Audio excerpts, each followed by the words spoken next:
નમસ્કાર દર્શક મિત્રો, સ્વાગત છે આપનું ફરી એકવાર આજના તાજા હવામાન સમાચારની અંદર। ગુજરાત રાજ્ય ઉપરના હવામાનને લઈને અત્યારે સૌથી મોટી અપડેટ છે કે વાતાવરણમાં અચાનક મોટા પલટા આવવાને કારણે મોટી આગાહી આપી દેવામાં આવી છે। ત્યારે બીજી બાજુ પેસિફિક મહાસાગરમાં બની રહ્યું છે ડોલ્ફિન નામનું નવું વાવાઝોડું। આ ખૂંખાર વાવાઝોડું અત્યારે 150 કિલોમીટર પ્રતિ કલાકની ઝડપે આગળ વધી રહ્યું છે ને ત્યાં આસપાસના વિસ્તારોમાં ખૂબ જ તબાહી અને તાંડવ મચાવી રહ્યું છે।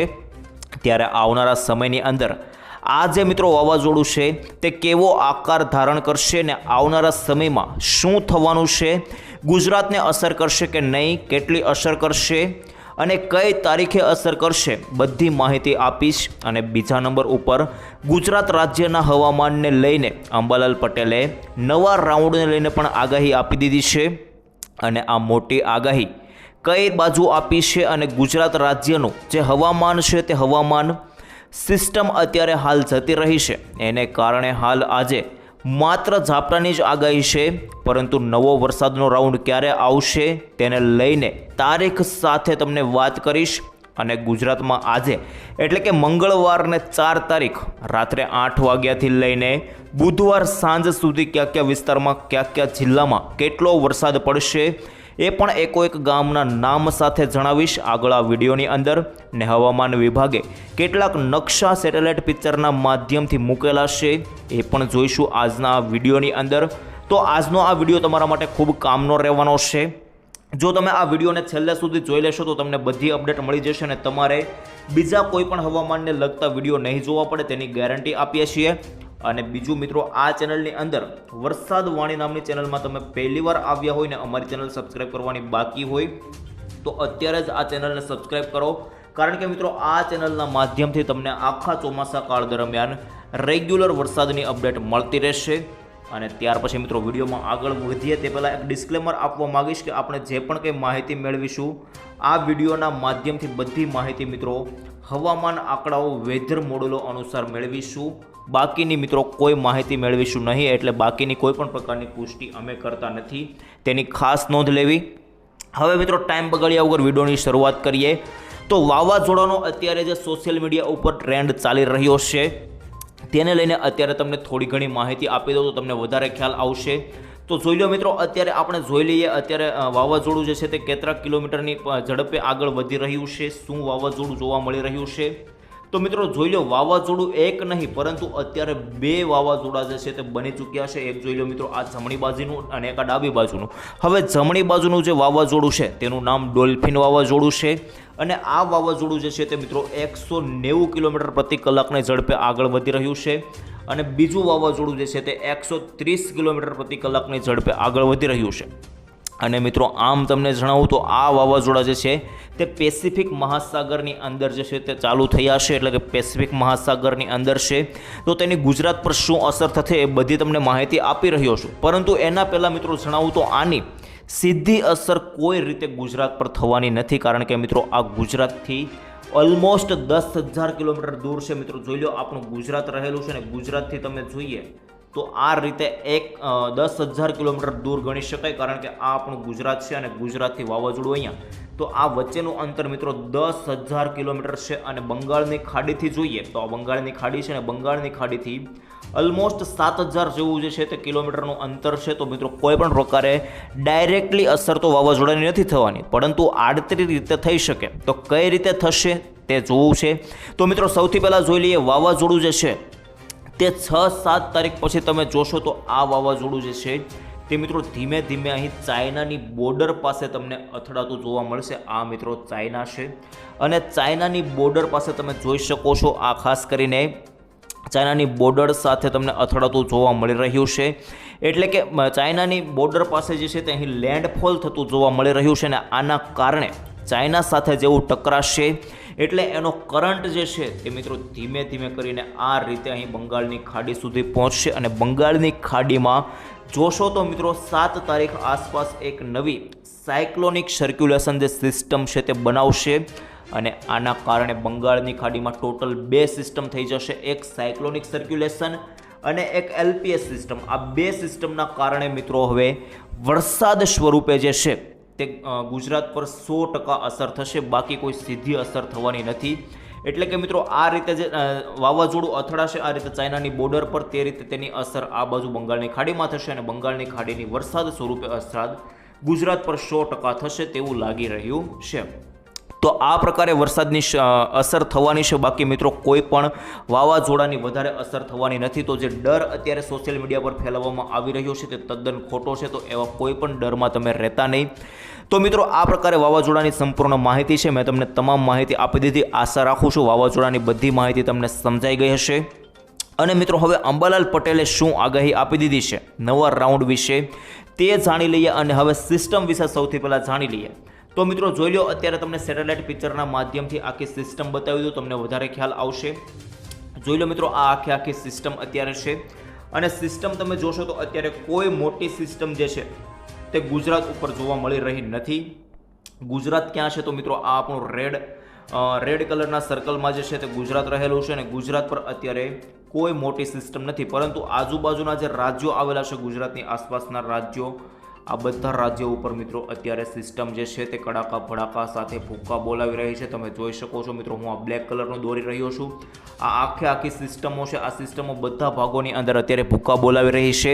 અને તમે જોઈ શકો તો આગામી સમયમાં બંગાળની ખાડીમાં જે સિસ્ટમ બનશે તેને લઈને 6-7 તારીખે જે છે તે અસર થવાની છે વરસાદની. પરંતુ એના પહેલાં મિત્રો આ જે અત્યારે 4, 5 અને 6 તારીખ આ વરાપ રહેવાના છે, એ દિવસોમાં મિત્રો આ જે સિસ્ટમો બનેલી છે આ સિસ્ટમોના વાદળો ગુજરાત પર હજુ આવશે, અને આના કારણે મિત્રો કોઈ વધારે વરાપ નહીં જોવા મળે, પરંતુ 4, 5 અને 6 આ 3 દિવસ વરાપ જોવા મળવાનો હતો. એ વરાપ તો જોવા મળશે જ, પરંતુ એમાં પણ આ સિસ્ટમો જે અત્યારે ગુજરાતના આસપાસ છે આ સિસ્ટમોના કારણે, વાદળોના કારણે હજુ પણ થોડા ઘણા વરસાદી ઝાપટા જે છે તે શરૂ જ રહેશે. એ પણ તમને બતાવી દઉં, તમને વધારે ખ્યાલ આવશે. મિત્રો વાદળો તમે જોઈ શકો છો, આ મિત્રો વાદળો ગુજરાત પર રહેલા છે, ને એના કારણે જ તમે જોશો તો વરસાદના ઝાપટાઓ મેં તમને કહ્યું એ રીતે ચાલુ રહેશે. જો મિત્રો આ સિસ્ટમ છે અને સિસ્ટમના વાદળો હજુ પણ ગુજરાત ઉપર રહેલા છે, તો આના કારણે વરસાદી ઝાપટાઓ શરૂ રહેશે. પરંતુ 4,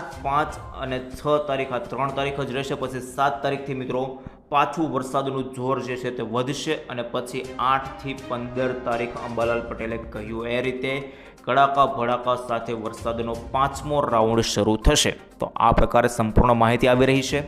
હવે મિત્રો 4, 5 અને 6 3 તારીખ જે છે તેની અંદર ખેડૂતો પોતાનું ખેતીલક્ષી કામ કરી શકશે, કારણ કે મિત્રો આ 3 દિવસ જે છે તે મિત્રો વરાપ નીકળવાની છે, અને મિત્રો અમુક ભાગોની અંદર ઝાપટા સ્વરૂપેના વરસાદો જોવા મળવાના છે. બાકી વરાપ છે તો આ દિવસોની અંદર ખેડૂતો પોતાનું ખેતીલક્ષી કામ જે છે તે કરી શકશે. બાકી મિત્રો આ જે છે તે 7 તારીખથી મેં તમને કહ્યું એ રીતે ધીમે ધીમે સિસ્ટમ બંગાળની ખાડીની અંદર જે છે તે સક્રિય થશે, અને એ સિસ્ટમ ધીમે ધીમે કરીને આગળ આવશે અહીં નજીકના રાજ્યો પાસે, અને પછી ગુજરાતની અંદર 8 થી 15 તારીખ દરમિયાન પાછો વરસાદનો રાઉન્ડ શરૂ થશે. તો અત્યારે તો મિત્રો આ પ્રકારે આખી સિસ્ટમ આવી રહી છે. હવે સેટેલાઇટમાં પણ તમે જોશો તો મિત્રો વરાપ જોવા મળી રહ્યો નથી. જોઈ લો, સેટેલાઇટ પિક્ચર પણ તમે IMDએ ઓફિશિયલ જાહેર કર્યું છે, તેમાં પણ મિત્રો આજનો જ નકશો છે. મિત્રો આ ગુજરાત રહેલું છે આપણું બ્લેક કલરના સર્કલની અંદર, અને ગુજરાતની આસપાસ તમે જોશો તો વાદળો છે, ને આ વાદળોના કારણે જ મિત્રો ગુજરાત પર અત્યારે ઝાપટા શરૂ રહેવાના છે. અને હજુ પણ મિત્રો હવામાન વિભાગે એલર્ટ જાહેર કરી દીધું છે. નાવકાસ્ટ અનુસાર એલર્ટ જાહેર કરવામાં આવ્યું છે, જેમાં યલો એલર્ટ જાહેર કરવામાં આવ્યું છે. કયા જિલ્લામાં વરસાદ પડી શકે ઝાપટા સ્વરૂપે તે જાણીએ તો મિત્રો સૌથી પહેલાં ઉત્તર ગુજરાતમાં બનાસકાંઠા હોય, સાબરકાંઠા હોય, મધ્ય ગુજરાતનો મિત્રો આ બાજુ પંચમહાલ લાગુના વિસ્તારો હોય, મહીસાગર હોય, ગોધરા, દાહોદ હોય, છોટાઉદેપુર હોય, સુરત બાજુ, નવસારી, વલસાડ, નર્મદા, તાપી અને ડાંગ, આ તમામ વિસ્તારોની અંદર મિત્રો આપણે વાત કરી લઈએ તો ઝાપટા સ્વરૂપેના વરસાદો જે છે તે શરૂ રહેશે. બાકી મિત્રો આખા ગુજરાતમાં ગ્રીન એલર્ટ છે, તો ત્યાં કોઈ મોટા વરસાદની આગાહી કે ઝાપટાની પણ આગાહી નથી. આ પ્રકારે સંપૂર્ણ માહિતી આવી રહી છે. હવે મિત્રો કેટલાક મિત્રોને એવી જાણવાની આશા હોય કે ખાસ કરીને આજે કયા વિસ્તારોમાં વરસાદ જોવા મળશે તે તમને જણાવી દઉં. તો જોઈ લો મિત્રો, અત્યારે કયા વિસ્તારોમાં રાત્રિ દરમિયાન વરસાદ જોવા મળવાનો છે તે તમને જણાવું. તો રાત્રિ દરમિયાન દક્ષિણ ગુજરાતના કેટલાક ભાગો છે જેની અંદર સવારે વહેલા 4-5 વાગ્યા આસપાસ વરસાદ જોવા મળશે, જેની અંદર વાપી હોય, પછી વલસાડ હોય, નવસારી હોય, સુરત હોય, આ બાજુ વ્યારા, બારડોલી, આહવા, ડાંગ, સાપુતારા બધા વિસ્તારોની અંદર રાત્રિ દરમિયાન 4-5 વાગ્યા આસપાસ જે છે તે ઝાપટા સ્વરૂપેના વરસાદોની આગાહી રહેલી છે. બાકી મિત્રો સુરતની ઉપર જોઈએ તો આ બાજુ ભરૂચ આસપાસના વિસ્તારો છે, રાજપીપળા, ડેડિયાપાડા, બોડેલી, વડોદરા, આ વિસ્તારોની અંદર પણ રાત્રિ દરમિયાન રેડા સ્વરૂપે વરસાદ જોવા મળી શકે. બાકી હવે મિત્રો મધ્ય ગુજરાતની અંદર પણ કોઈ ખાસ વરસાદની આગાહી રહેલી નથી, પરંતુ મિત્રો આ બાજુ ગોધરા, દાહોદના વિસ્તારો છે જેની અંદર વરસાદ પડી શકે.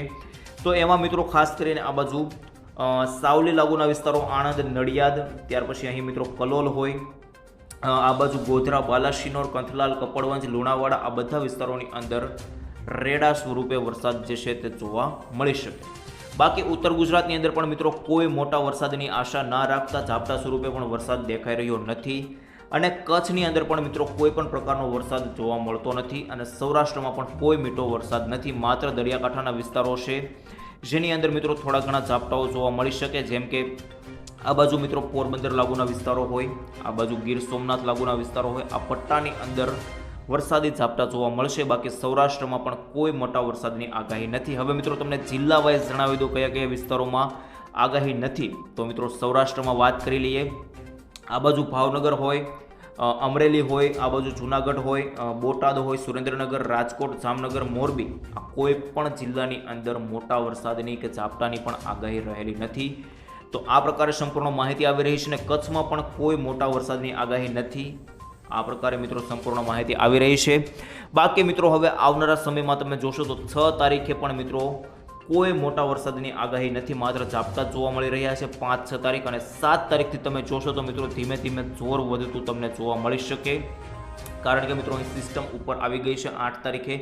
તો આ સિસ્ટમ આ બાજુ ગુજરાત તરફ આવશે, અને ગુજરાતના સૌથી પહેલાં મધ્ય ગુજરાતના ભાગો અને દક્ષિણ ગુજરાતના ભાગો જે છે તેની અંદર અસર કરશે. પછી મિત્રો આ સિસ્ટમ ધીમે ધીમે સૌરાષ્ટ્ર તરફ આગળ વધશે. આ રીતેની અત્યાર સુધી મારી પાસે માહિતી આવી છે. બધી માહિતી તમને જણાવી દીધી છે અત્યાર સુધીની. બાકી કોઈ નવી અપડેટ આવશે તો તમને ખાસ કરીને મિત્રો વિડીયો બનાવીને જણાવી દઈશું. બાકી મિત્રો આજ માટે આટલું જ રાખીએ છીએ. મળીશું આવતીકાલે. ત્યાં સુધી રજા આપશો. ધન્યવાદ. જય શ્રી કૃષ્ણ. જય માતાજી. જય હિન્દ. જય ભારત.